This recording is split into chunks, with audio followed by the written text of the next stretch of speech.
সকাল থেকে ঘুম থেকে উঠে যখন সানরাইজ দেখবার জন্য তৈরি হয়েছিলাম, তখন দেখলাম বাইরের অবস্থাটা দেখো। কাল সারা রাতই মনে হয় বৃষ্টি হয়েছে, প্রচণ্ড বৃষ্টি হয়েছে, এখানে জল জমে গিয়েছিল।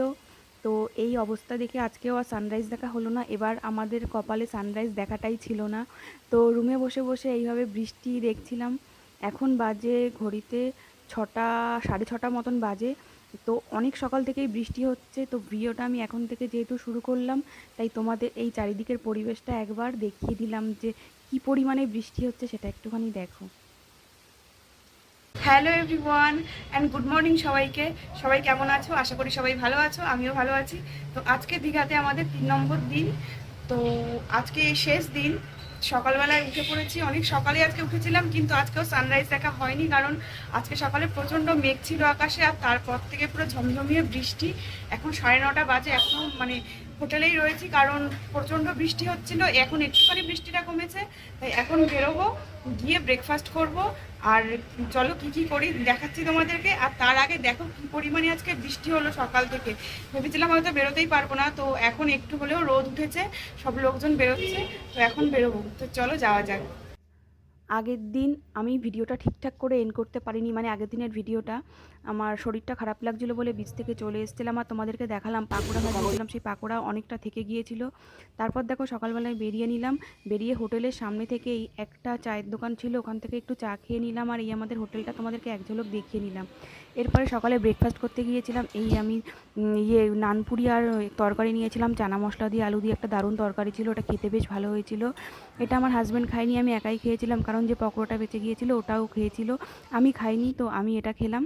তো এই দেখো এখান থেকে আমরা খেয়েছি, এখানকার খাবার আমাদের মোটামুটি বেশ ভালোই লেগেছে। তারপর ওখান থেকে আমরা চলে গেলাম একটুখানি বিচে, মানে সমুদ্রটাকে একটু দেখবার জন্য, যেহেতু প্রচণ্ড বৃষ্টি হচ্ছিলো একটু আগে, বৃষ্টিটা এখন একটু কমেছে, আর এখন ঘড়িতে 9:30টাও বেজে গেছে প্রায়। তো আর সমুদ্রের মানে ঢেউ প্রচণ্ড একদম মানে ফুলে ফেঁপে উঠেছে। সেখান থেকে চলে গেলাম একটুখানি বাইকে করে ঘুরতে ঘুরতে আবার উদয়পুরে। আগের দিন যেহেতু ঠিকঠাক করে উদয়পুরে ঘুরতে পারিনি, তো উদয়পুরে গিয়ে সাইডে একটা জায়গায় মানে ছিল, সেখানটায় এইভাবে একটুখানি ঘোরাঘুরি করলাম। এখানে জলটা একটু কম ছিল, আস্তে আস্তে জলটা বাড়ছিল। আর দেখো এখানে অনেক মাছের দোকান রয়েছে, যেখান থেকে সবাই মাছ কিনে খাচ্ছিলো। তো যারা ফ্যামিলি নিয়ে যাবে তাদের জন্য উদয়পুরটা একদম ঠিকঠাক নয়, কারণ ওখানে সবাই ড্রিঙ্ক করছিল, খুব একটা বাজে পরিবেশ ছিল। আর এই রাস্তাটা ধরে যখন যাচ্ছিলাম, তো দেখো এই হোটেলগুলো একটু ভেতরের দিকে, আমরা যদি ওখানে হোটেল না পেতাম তাহলে আমাদেরকে এই হোটেলগুলোতেই থাকতে হতো। তো এই হোটেলগুলো বেশ ভালো, কিন্তু একটু ভেতরের দিকে, এটাই যা সমস্যা। তো দেখো দেখতে দেখতে জাহাজবাড়ি চলে এলো, এটা দীঘার একটা মোস্ট ফেমাস প্লেস। তো এখানে সবাই ঘুরতে আসে, আমরাও আগেরবার যখন এসেছিলাম গিয়েছিলাম, এবার আর যাইনি। তো সেটা সামনে থেকে যেহেতু যাচ্ছিলাম তোমাদেরকে সেটা একবার দেখিয়ে দিলাম। এবার আমরা রুমে ফিরে গিয়েছিলাম, রুমে ফিরে আমরা গিয়েছিলাম স্নান করতে। স্নান তো ঠিকঠাক হয়নি, মানে বিচের ধারে একটুখানি বসে থেকে আবার রুমে এসে ঠিকঠাক করে ফ্রেশ হয়ে স্নান করে নিয়েছিলাম শেষ দিনের মতন আজকে দীঘাতে আমাদের। তারপরে এসে আমরা রেডি ফেডি হয়ে আবার গিয়েছিলাম দুপুরের লাঞ্চ করতে। তো লাঞ্চে আমাদের সকালে যেখান থেকে ব্রেকফাস্ট করেছি ওখান থেকে লাঞ্চ করেছিলাম, কারণ ওখানকার খাবার বেশ ভালো লেগেছিলো। আর আজকে আমরা নিয়েছিলাম চিকেন থালি। এখানে ছিল চিকেন, ডাল, মাছের মাথা দিয়ে একটা মানে মুড়ো ঘন্টর তরকারি, শুক্তো, আলু ভাজা, এই সমস্ত যা যা ছিল এগুলো দিয়ে আমরা আজকে খাওয়া দাওয়াটা করলাম। তো এখানের খাবারগুলো বেশ ভালো ছিল, তো সেটা তোমাদেরকে দেখিয়ে দিলাম। খেয়ে দিয়ে পাশে একটা মিষ্টির দোকান ছিল, যেখান থেকে আমরা রসগোল্লা খেতে গিয়েছিলাম, তো সেটা ভিডিও করতে পারিনি। গুড ইভিনিং সবাইকে। এখন বাজে সন্ধ্যে 7টা। দুপুরবেলা লাঞ্চ ফাঞ্চ করে রেস্ট ফেস্ট নিয়ে আবার উঠে রেডি হয়ে নিয়েছি, প্রত্যেক দিনকার মতনই লেট হয়ে গেছে। তো এখন ওল্ড দীঘায় যাওয়ার একটু ইচ্ছা আছে, আর একটু বিচেই বসবো, আর সেরকম কোনো প্ল্যান নেই আজকে। কালকে সকালবেলায় ভোরবেলা মানে সকালের দিকে 9টা-10টার দিকেই বেরিয়ে যাব বাড়ির জন্য। তো চলো বেরোনো যাক। তো আমরা রুম থেকে বেরিয়ে ফার্স্টে চলে গিয়েছিলাম ওল্ড দীঘায়, যেহেতু আমরা নিউ দীঘায় রয়েছি, ওল্ড দীঘায় একদমই যাওয়া হয়নি, তো একটু ঘোরার জন্যই গিয়েছিলাম। আর গিয়েছিলাম বাইকে করে। আর নিউ দীঘার ওল্ড দীঘার ডিস্টেন্স হচ্ছে 3 কিলোমিটার। তো 2 মিনিট মতন সময় লাগে বাইকে করে, 2-3 মিনিট মতন সময় লাগে, বেশি সময় লাগেনি।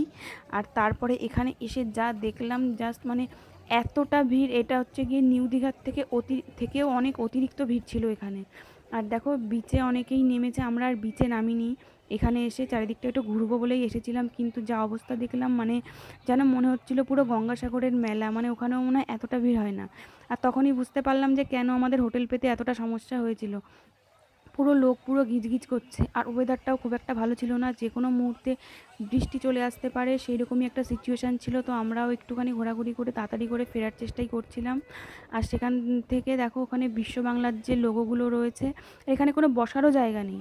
তো সেই বিশ্ব বাংলার যে লোগো রয়েছে সেটাও একটুখানি ভিডিও করে নিলাম তোমাদেরকে দেখাবার জন্য। আর এর মাঝখানে আমরা একটুখানি ফুচকা খেয়েছিলাম, তো যেটা আর ভিডিও করতে পারিনি। তারপরে সেখান থেকে আমরা একটু ঘোরাঘুরি করে ফেরার জন্য বেরোচ্ছিলাম। তো সেখান থেকে দেখো ফেরার সময়ও দেখছিলাম রং বেরঙের পুরো মেলার মতন দোকান বসেছে চারিদিকে।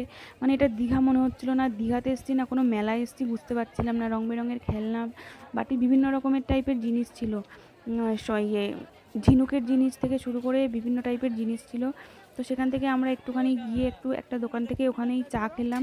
আর এখানে দেখো প্রজাপতি একটা বিস্কুট নিয়েছি, এটাও রং বেরঙের কালার করা।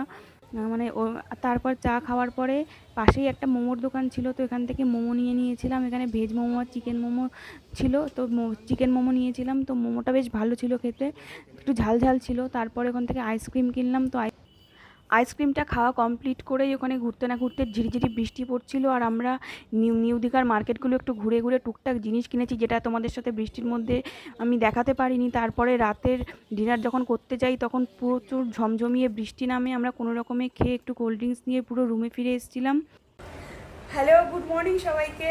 তো কালকে রাতে ভিডিওটা আমি ওখানে শেষ করতে পারিনি, কারণ প্রচণ্ড পরিমাণে বৃষ্টি হচ্ছিল আর আমরা বাইরে থেকে খেয়ে নিয়েছিলাম।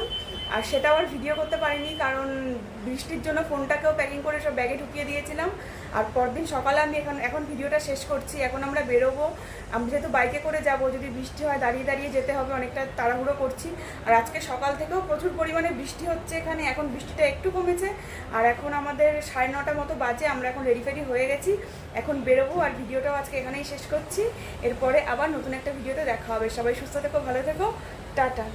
তো আমরা বেরিয়ে গিয়েছিলাম, বেরিয়ে সকালে আমি আবার পেটাই পরোটা দিয়ে ব্রেকফাস্ট করেছিলাম, কারণ বললাম পেটাই পরোটা খেতে আমি মানে খুব ভালোবাসি, আর আমাদের এখানে যেহেতু পাওয়া যায় না। আর আমার ফোনটাও কালকে প্রচণ্ড বৃষ্টিতে ভিজেছিল, ওয়াটারপ্রুফ আমার ফোনটা, তাও সত্ত্বেও যে কী হবে আমি নিজেও জানি না, এতটাই ভিজেছে। আর তারপরে একটু লাস্ট সমুদ্রকে দর্শন করে আমরা বাড়ির জন্য বেরিয়ে পড়েছিলাম। আর ফেরার সময় আমরা বাইরে যে খাওয়া দাওয়া যা যা করেছি সেগুলো আর আমি ভিডিও করিনি, জাস্ট তোমাদেরকে সমুদ্রটা একটু লাস্টবারের মতন দেখিয়ে দিলাম। দেখিয়ে আজকের ভিডিওটা এখানেই শেষ করছি। সবাই ভালো থেকো, সুস্থ থেকো, আবার নতুন ভিডিওতে দেখা হচ্ছে সবার সাথে।